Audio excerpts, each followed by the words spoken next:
সবাইকে আমার পক্ষ থেকে আন্তরিক শুভেচ্ছা। আশা করি সকলেই ভালো আছেন। আজ আমি আপনাদের একটি অনুপ্রেরণামূলক গল্প শোনাবো,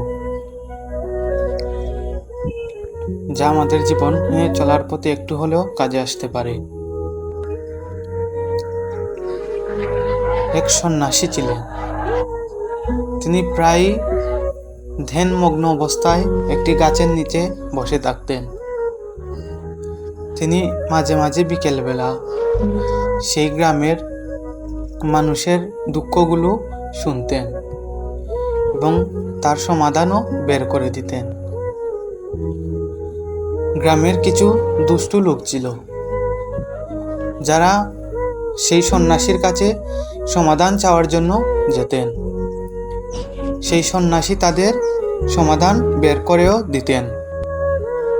তবুও তারা সেই একই সমস্যা নিয়ে বারবার তার কাছে হাজির হতেন।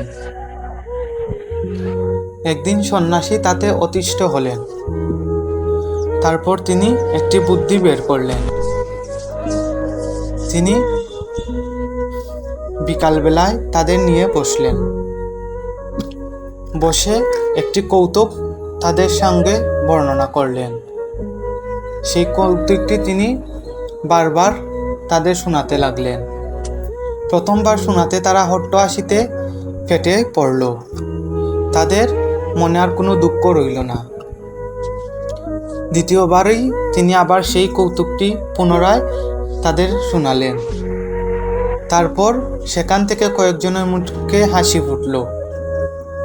তৃতীয়বারও তিনি সেই কৌতুকটি আবার বর্ণনা করলেন।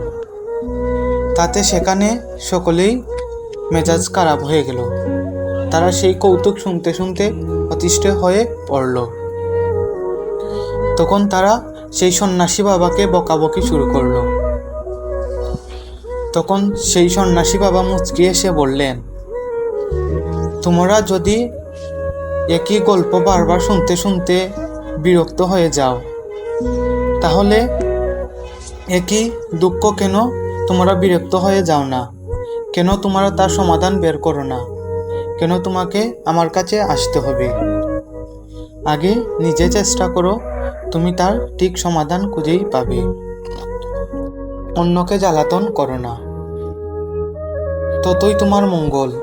যতক্ষণে তুমি অন্যের উপদেশ নিবে, যদি তুমি কিছু একটা চিন্তা করে তোমার সেই দুঃখের সমাধানটি খুঁজে বের করতে পারবো। অনর্থক সময় নষ্ট না করাটাই ভালো।